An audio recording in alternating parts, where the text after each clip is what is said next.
When the Human League split up in October 1980, Martin Ware and Ian Craig Marsh quickly started to make waves, forming a company instead of another band.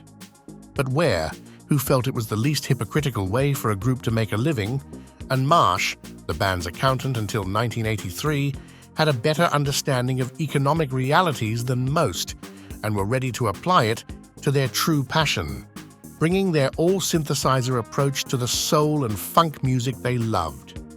So, the British Electronic Foundation, BEF, was born, a production company run like a business with Heaven 17 as its first offshoot. Heaven 17 is a completely serious attempt to be incredibly popular, Martin explained at the time, while BEF is just as serious but more experimental. Heaven 17's singer was Glenn Gregory, who wasn't a stranger. "I used to go to this artsy drama project called Meat Whistle in Sheffield," Glenn told Smash Hits. "That's where I met Ian. He was odd even then, with a long, strange fringe and a DIY synthesizer that didn't work." Meanwhile, Martin was a trainee manager at Sheffield and Eccleshall Co-op. "A friend took me to Meat Whistle. I walked in wearing white flares, a white t-shirt, silver platform boots, and a Diamante cat collar. Think Heavy Kiss, Gary Glitter, T-Rex. I knew we'd get along," Glenn quipped. "I was wearing jeans with 24-inch bottoms and gold baseball shoes."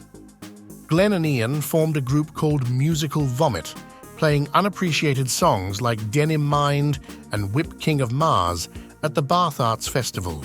Polystyrene of X-Ray Specs later called them the first punk band. Remember, this was 1972, Martin adds. Early versions of Heaven 17 followed, with names like the Underpants and Dick Velcro and the Space Cadets. These eventually led to the future, where Martin and Ian were joined by Philip Oakey, becoming the Human League. 2 albums and some beloved but commercially unsuccessful singles later, their differing ideas led to a split. Enter BEF and Heaven 17, named from a fictional band in Anthony Burgess's A Clockwork Orange.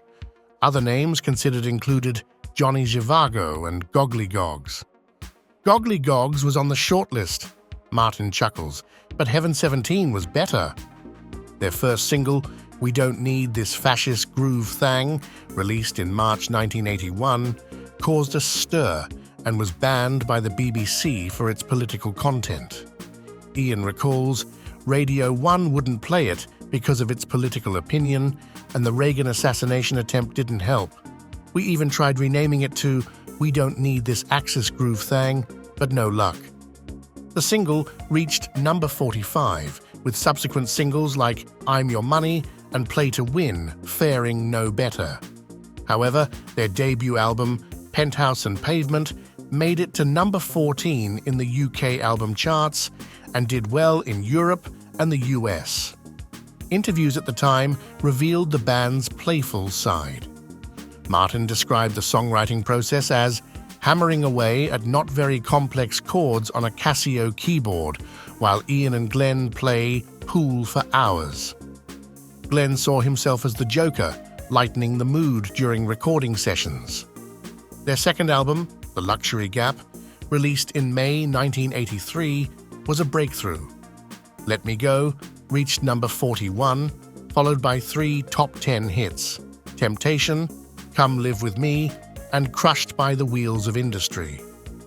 The album critiqued the gap between real life and the fantasy sold by pop stars, reaching number 4 in the UK. Their third album, How Men Are, from 1984, saw a shift in their approach, moving away from all synthesizer roots to using session musicians.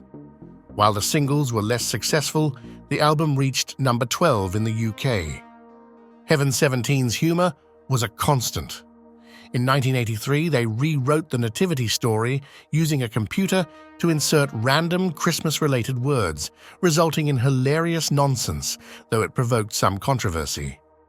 Their next 2 albums, Pleasure One, released in 1986, and Teddy Bear, Duke and Psycho from 1988, were less successful, leading to their departure from Virgin Records. Martin Ware continued to work in the music industry. He focused on producing music for other artists and also got involved in creating sound installations, where co-founded the illustrious company in 2001, which specializes in 3D sound experiences for various events and exhibitions. This work allowed him to explore new ways of using sound creatively beyond traditional music production. Glenn Gregory, the lead singer of Heaven 17, continued to work in music. He collaborated with various artists and bands, lending his voice to different projects. Gregory also explored acting and appeared in some TV shows and films. Additionally, he worked on soundtracks for TV and film, showcasing his versatility beyond being just a frontman for Heaven 17. This mix of music and acting kept him active and visible in the entertainment industry. Following his departure from Heaven 17, Ian Craig Marsh chose to step away from the music industry entirely. He left Heaven 17 in 2006, resurfaced briefly in 2007, and subsequently pursued a degree in psychology. Marsh has since transitioned to a career in teaching music.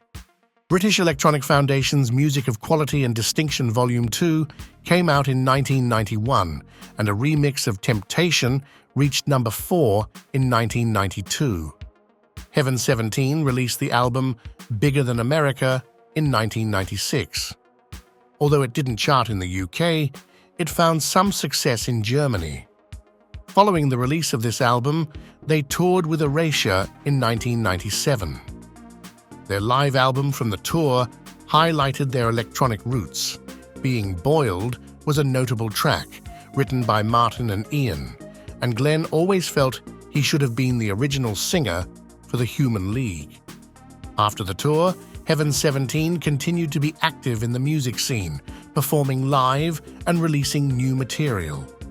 In 2005, they released Before After, which had a more contemporary dance sound and included the single Hands Up to Heaven, which charted on the US Billboard Dance Club Play Chart. Heaven 17 still perform live today, maintaining a dedicated fan base. They have not achieved the same commercial success as in their early years, but remained influential in the synth-pop genre. They have a number of upcoming concerts in 2024 and 2025 across various locations. Some of their scheduled performances include dates in the UK, such as the Lemon Tree in Aberdeen, as well as a series of concerts in Germany in early 2025. Heaven 17 have left a remarkable legacy in the music world with their pioneering electronic and synth-pop style and thought-provoking lyrics. Over the decades, they have inspired countless fans and musicians alike with their creativity and determination. Their ability to evolve while staying true to their roots is a testament to their talent and dedication. As they continue to tour and share their music, Heaven 17 remains a beloved and influential presence in the industry, celebrating a career that has truly stood the test of time.